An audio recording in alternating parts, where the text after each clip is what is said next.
अस्सलामुअलैकुम। ये वो मादा है जिसने फाइनल राउंड जीता, कांति मादा। मैं अपने सारे दोस्तों को इसका शौक करवा रहा हूँ।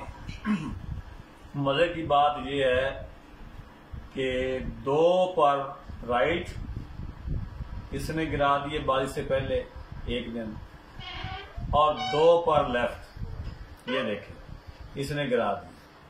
ये देखें गौर से साथ, ठीक है ना। और उससे भी मजेदार बात ये है कि रैले कीड़ों में इसका ये 9वां पर जो, ये गौर से देखें, ये टूट गया जब हम इसको पकड़ने गए।